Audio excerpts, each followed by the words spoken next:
Olá, queridos alunos. Vamos para mais uma aula de geografia. Hoje nós iremos estudar, relembrar os movimentos da Lua, a nosso satélite natural. Relembrando que nós já havíamos dito que todos os astros do universo, eles se movimentam. E o astro mais próximo da Terra é a Lua, nosso satélite natural. A distância média entre a Terra e a Lua é de mais ou menos 384 mil quilômetros. A distância mais próxima que a Lua chega da Terra é de 356 mil quilômetros. E a distância mais longe da Lua para a Terra é de 405 mil quilômetros. Existem muitas dúvidas em relação à origem da Lua. Para alguns, a Lua surgiu durante o processo de formação da Terra. Para outros, a Lua foi capturada pela gravidade do nosso planeta. Sua superfície é rugosa, cheia de crateras, resultado de impactos violentos de asteroides, motivado pela Lua não ter um escudo protetor, uma atmosfera igual à Terra. Existem planícies grandes. Mesmo não tendo água na Lua, essas planícies são chamadas de mares. A coloração mais escura da Lua é em virtude do tipo de rocha e solo que a compõe. O solo lunar, ele é composto de fragmentos de rochas e são chamados de regolitos. Na Lua, possui montanhas com cerca de 4.000 metros de altura em relação à superfície. A Lua, ela dá uma volta ao redor da Terra em 27 dias, 7 horas e 43 minutos. Esse período, ele é chamado de sideral. Os movimentos de rotação sobre o próprio eixo e o movimento de translação, também chamado movimento de revolução, que é o movimento ao redor da Terra, eles são sincronizados. Por isso, nós visualizamos sempre o mesmo lado da Lua, aqui do nosso planeta. Aqui nós temos a figura da Lua e ao fundo a figura do nosso planeta Terra. Então a gente observa a superfície toda rugosa da Lua, né? Conforme o movimento da Lua, sua órbita ao redor da Terra, a iluminação do Sol atinge a superfície em diferentes ângulos ou fases. A isso nós chamamos das 4 mais importantes fases da Lua, que é a Lua nova, a Lua quarto crescente, a Lua cheia e a Lua quarto minguante. Então aqui nós temos uma figura onde a Terra está no centro, à nossa esquerda está o Sol. E as 4 fases da Lua. Ao longo dos movimentos da Terra e da Lua, pode ocorrer um alinhamento com o Sol. A esse fenômeno desse alinhamento com o Sol, nós chamamos de eclipse. E o eclipse, ele pode ser um eclipse solar durante o dia, quando a Lua ela está na fase nova. E o eclipse lunar, que vai ocorrer durante a noite, quando a Lua está na sua fase cheia. Então aqui nós temos os dois eclipses. Vamos observar o posicionamento da Lua nesse alinhamento. Quando a Lua estiver próxima ao Sol, entre a Terra e o Sol, é o eclipse solar. Quando a Lua estiver atrás da Terra, ou seja, a Terra estiver entre a Lua e o Sol, vai ser o eclipse lunar. Observemos. Agora nós estamos, olha lá, lunar, quando a Lua estiver lá próximo solar. Então a gente observa que a cada 27 dias nós vamos ter eclipse. Mas nem sempre o eclipse é visível daqui do nosso país, né? A influência da Lua sobre a Terra é muito importante. Os efeitos da gravidade, eles são observados nos mares e nos rios que nele desaguam. Esse movimento de subida e descida do nível da água é chamado de maré. Mas nos rios também existe esse movimento, só que somente quando estiver próximo a desaguar no oceano, porque quem é que movimenta o nível da água são os mares, os oceanos, e aí vai influenciar no rio. A força da gravidade exercida pela Lua sobre a Terra influenciam as marés. Quando a Lua está distante de um ponto do oceano, neste local, a gravidade da Terra é maior.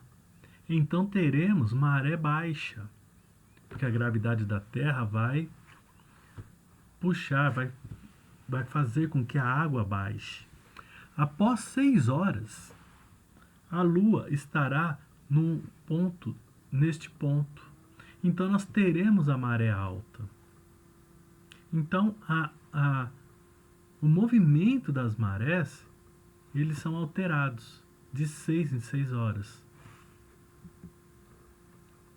Aqui nós estamos no mesmo ponto aonde a gente vê o efeito da maré. Numa foto a maré está baixa, na outra a maré está alta.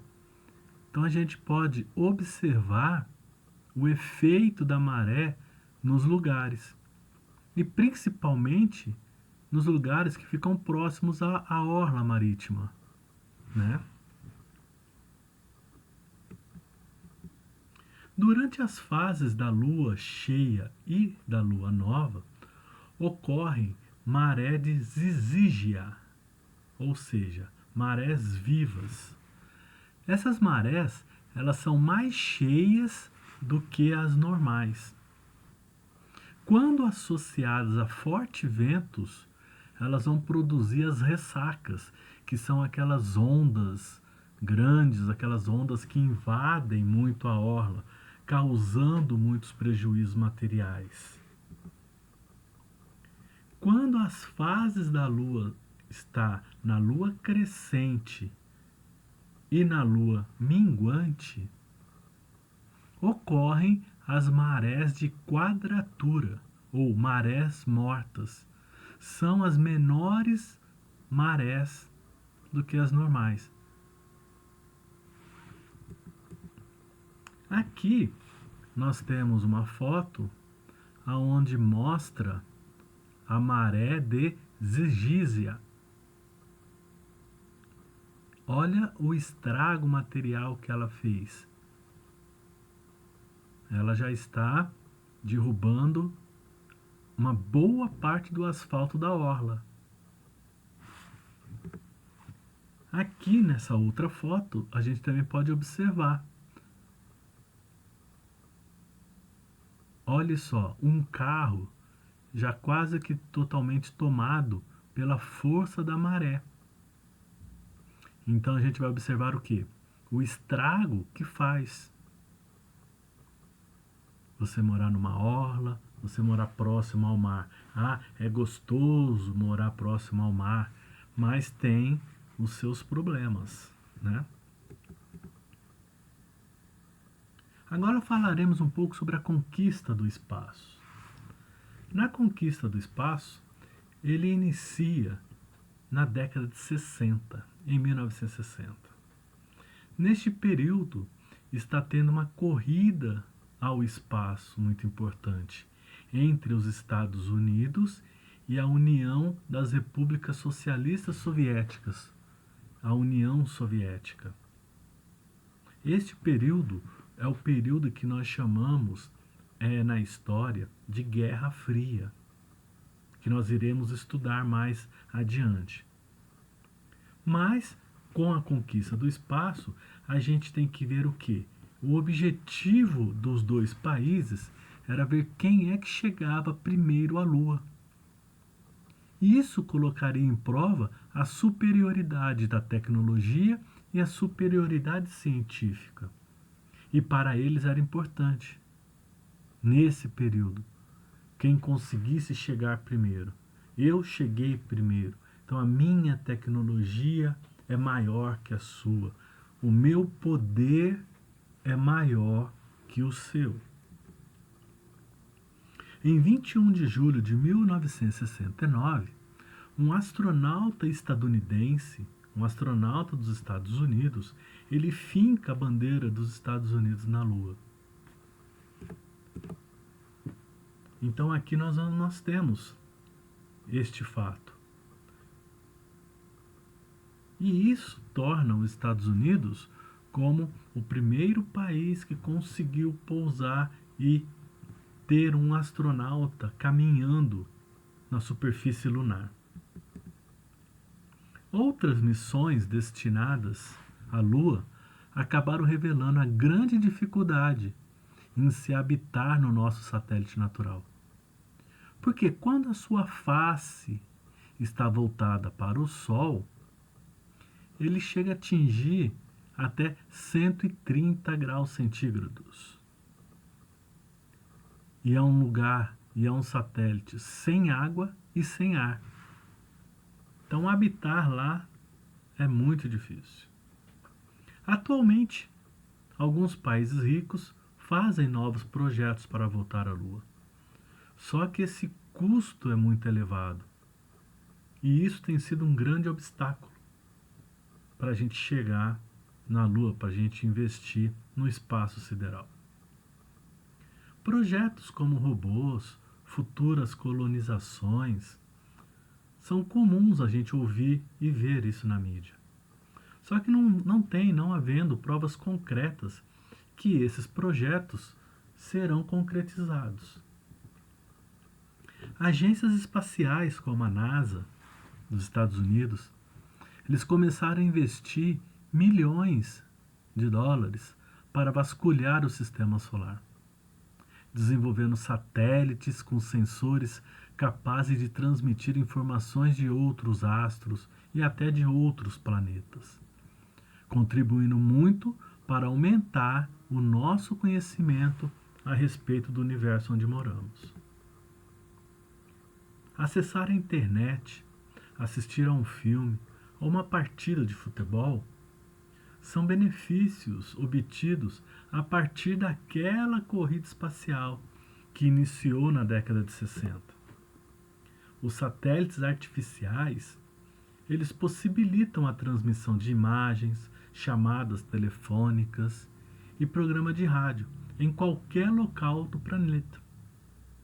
Então nós podemos assistir com um atraso de segundos uma partida que está ocorrendo lá no Japão, que a gente sabe que é do outro lado do nosso planeta. Tudo isso graças aos satélites. Os aplicativos e aparelhos de deslocamentos acessíveis à população, utilizando o sistema de geoprocessamento, que é o nosso GPS, eles revolucionaram os métodos de localização nos últimos anos. Nós sabemos que a tecnologia hoje, se nós pegarmos o nosso celular, ativar o GPS do nosso celular, vai nos dar o ponto exato de onde estamos. E isso vai por onde? Isso é tudo via satélite.